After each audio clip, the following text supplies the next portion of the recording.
They looking for that tax dollar. We was having this conversation this morning with my sons.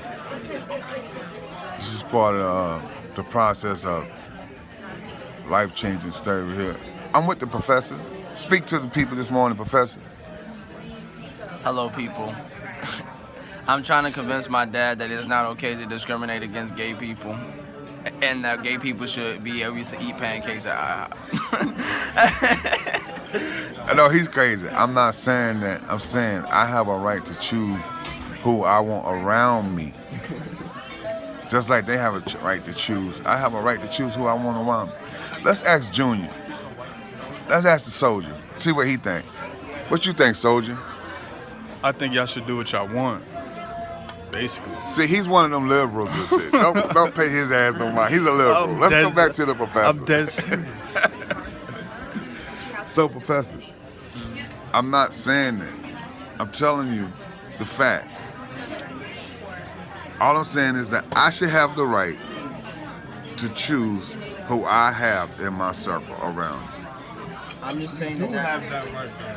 I'm saying that that's like, you have that right, but at the same time, that's the same logic that allow people to say, like, I should have the right to want segregated schools. I should have the right to be able to say that this is my space, this is a white space, and that's my water fountain.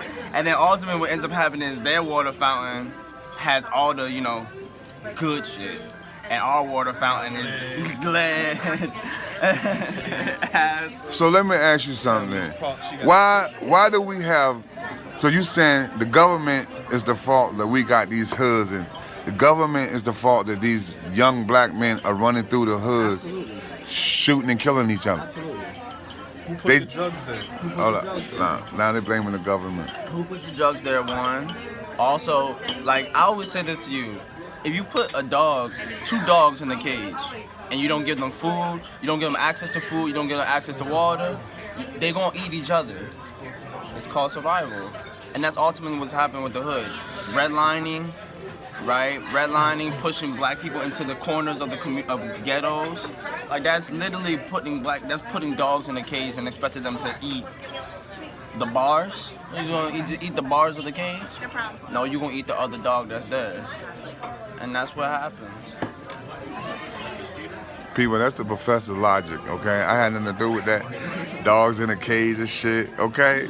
We just trying to figure this shit out, though. But my whole thing is this. Somebody had to give them that state of mind. Some of the most successful people are from the hood. Yeah, I understand some of the most successful people are from the hood. But what I'm saying is, like, how do we change the mindset of the people that's in the black communities? That's where it starts. You change the material conditions. Right? You got not only the material conditions, you got to change their mind thought. Just because, okay, I got $10 and you want to take my $10, that don't make it right. But, like, you go to the corner store. You've been raised in the neighborhood all your life. Then you go to the same corner store and you rob it. You know Steve all your life as a kid. That's because Steve got food and you don't got food. Yeah, Steve got money. Yeah, but you don't. Okay, Steve got money, so why you want to try to get a job then? Why is your idea the best thing? The first thing to do is go rob niggas. I know niggas has make a career out of this. I know niggas that make a career out of being Steve's. I know niggas that make a career out of being gangsters. I know niggas that make a career out of being stick-up kids. That's what they do for a living. So, like, for example, right, in Baltimore, right? If I, like, literally just me, I'm not even talking about people who are in the hood. The professor got something to say. Hold on, people. I'm not even talking about people that are in the hood. I'm talking about, like, me, right, in Baltimore.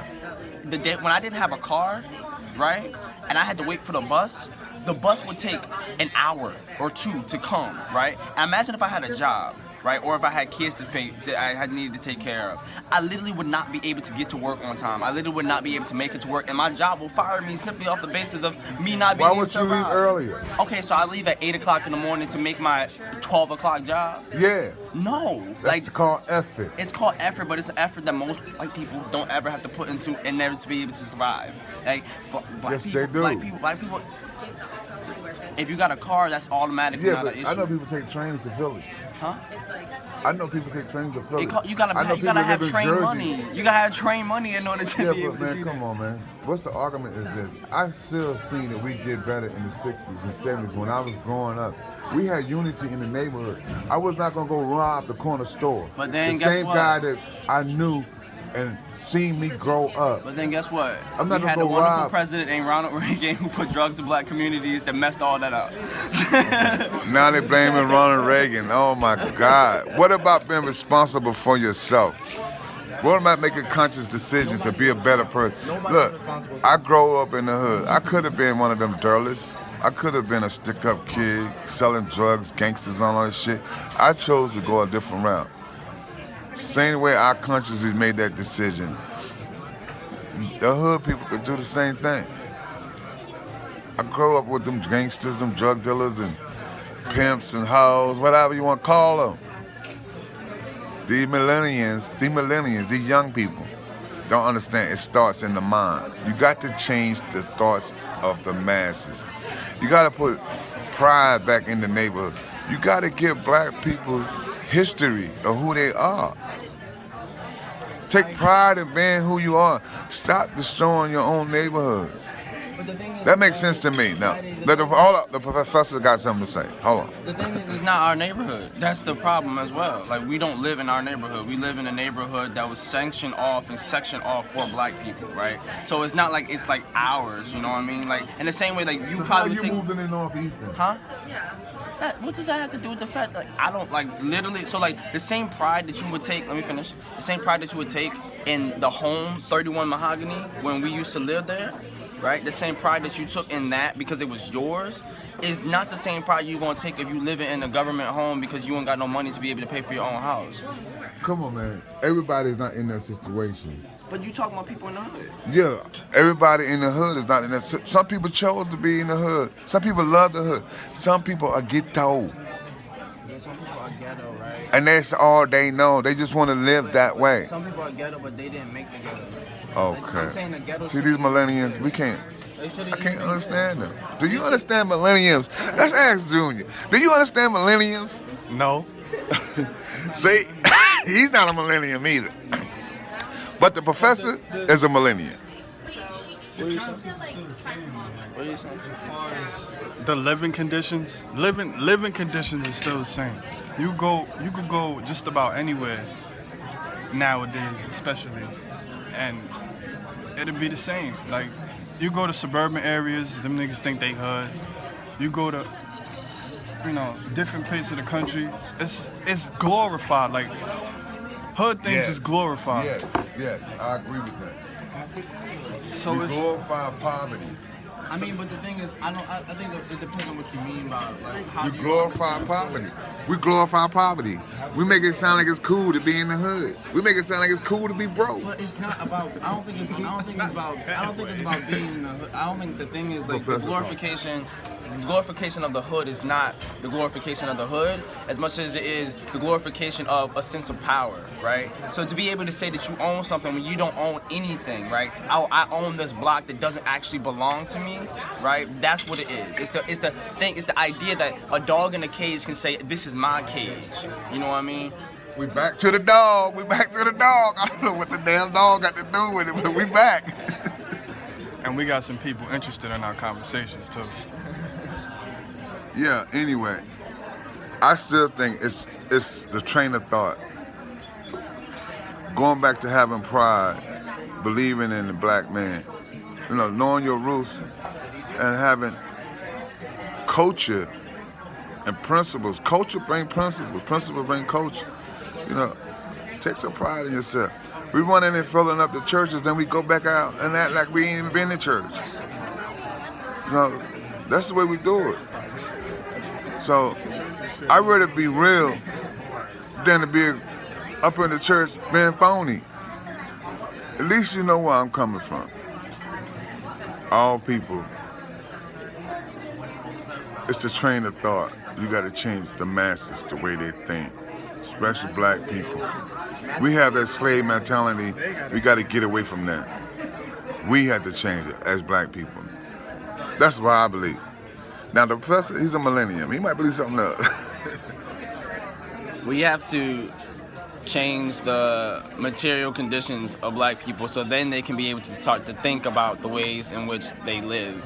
If you don't got food, you don't care about nothing but getting food. And if Steven, your buddy at the corner store, is the only person with food, you gonna go rob him. I mean, because like at the end of the day, it's about survival. You justifying stick-up kids. You justifying. No, I'm saying that's what guys do for a living. I'm saying that I You ain't never- understand. You wasn't raised in the hood. You're millennial. You're suburban. Like, But that's what guys. You know, guys choose to be criminals. No, like That's what they choose as a career. because of the money. yes, It's still because of the it's money. because of the money. Because of the money. It still don't make it right. The product in your environment. I know it don't make it right, but It don't make it right, but it would not happen if the situation was different.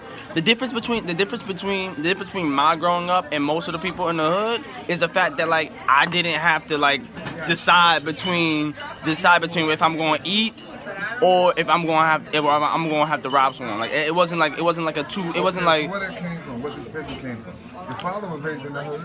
huh? I was raised in the hood. Yes, and I used to eat in the hood. yes, and but at the same time, did you break the law? Of course I did. Did you stick up kids? No, I didn't. I stuck up people. So you did didn't everything. stick up. You did what you had to do to survive. Like you, and like the only difference between you and the other niggas is that you didn't get caught. We didn't shoot up every damn body. Yet, We didn't kill everybody. but I bet you if you would have got if you would have copped a huge charge and you wasn't gonna be able to get a job because every single time you had to go get a job you had to check a box as you caught the charge. I bet you would have been having to make a bunch of different other choices as well. No, we wasn't stupid niggas. That's all. We wasn't stupid. These young kids, the millennials and these so-called thugs are stupid. You know, they go shoot up everybody, kill everybody, and they didn't want to know why the cops are looking for them. We wanted to go home at night to our family. Senseless, though. You know, you killing for no reason. You robbing people at the bus stop. I mean, my whole thing was this about my hood growing up days. Why am I gonna rob a nigga in my hood? He broke. I'm broke. Go rob somebody got some money. I don't see y'all going down there robbing Trump, somebody like that. They got some real money. Time is about location, so crime is about location. So I'm gonna go rob everybody in my neighborhood that's broke. Why you gonna jump on the train, go Okay. all the way down the street, 2 Professor hours down the talking. road to work? Why are you gonna jump on the train, go all the way down the street, 2 hours down the road in Trump country where everybody already knows that like this nigga's not supposed to be here? Why are you gonna go all the way over there to rob someone where like you So like you prefer to rob your own people? no, you like literally it's just that crime works in proximity. Like you do crime in your neighborhood. White people kill more white people because white people live more next to more white people. Black people kill more black people because black people live next to more black people. So we just a race of killing people then. if we actually had So we are integrated animals then, right? if we actually We had think we intelligent, but we just animals then, basically. Like we just killing each other like slaughter. I mean we be There's thinking millions of people dying every day because we stupid, right? I- But we supposed to be such intelligent people. I- We're supposed to be above that. I mean, So like, there's what's a- the difference between us and your dog? huh? I mean like What's the difference between us and your dog in the cage? I mean the best thing I could say is that we learned how to perfect killing in a lot better ways. I mean, because that's the thing too that I don't understand as well. When people try to talk about black people killing black people and stuff like that, it's like I mean, like the U.S. government, white people kill white people, and then also the government is killing people all over the world. So like, until black, they bombing everybody. So like, until black people catch up to that, I don't want to hear it because the death streak in Syria is nowhere near the death streak in the hood. The death streak of Jews and Jews in Israel is nowhere near the death streak of black people in the hood. Okay, this is your future president talking, okay? Not me, the professor. You see how he talking? Don't he sound like a politician? Because they always sweep it under the carpet. You know what I mean? They always push it on somebody else. They didn't do it. I mean, like, you know, I believe to a certain extent of Trump is not prejudiced. Hillary Clinton, she haven't committed no damn crimes. We all know that's a lie. they both are crooks. They both are crooks. But we gotta vote for a crook. That's what America has come to. Like, an innocent man It won't work. Oh, we getting ready to have breakfast now, so y'all, we'll catch up with y'all later. Just like the place.